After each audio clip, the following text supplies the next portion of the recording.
Ana bugun Qo'qon universitetining hududiga bizni harbiy xizmatda o'tab kelgan yoshlarimiz, talabalarimiz, qolaversa maktab bitiruvchilarimiz Qo'qon shahar hokimi harbiy xizmatdan qaytgan yoshlar va talabalar bilan muloqot qildi.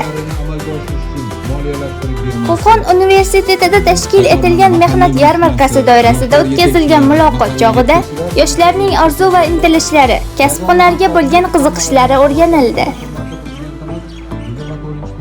Qo'qon shahar hokimi ish beruvchi korxonalar mas'ullari bilan ham suhbatda bo'lib, kadrlarga bo'lgan ehtiyoj, mavjud ish o'rinlari, yoshlarning bandligini ta'minlash masalalarini muhokama etdi.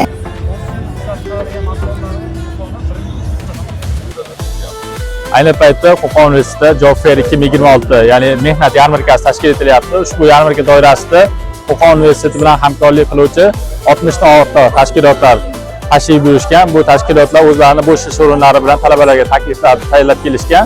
Ayni paytda Qo'qon universitetining bitiruvchilari, talaba o'quvchilari aynan ushbu yarmarkada ishtirok etib, o'zlarining ko'nikmalari, o'zlarining sohalariga mos yo'nalishlarga ishga murojaat qilishyapti va ish beruvchilar bilan bevosita suhbat jarayonlari amalga oshirilyapti. Bu tadbirlarni amalga oshirishi albatta muhtaram prezidentimizni, ya'ni rektorlar oldiga yoki oliygohga qo'ygan vazifalar, ya'ni talaba yoshlarning ish bilan bandligini ko'maklashga xizmat qilish. Shu orqali talabalarga qo'shimcha daromad yaratish va ularni doimiy ish o'rinlariga ega bo'lishini ta'minlashdan iborat. Shu nuqtai nazardan ushbu tadbir amalga oshirilyapti.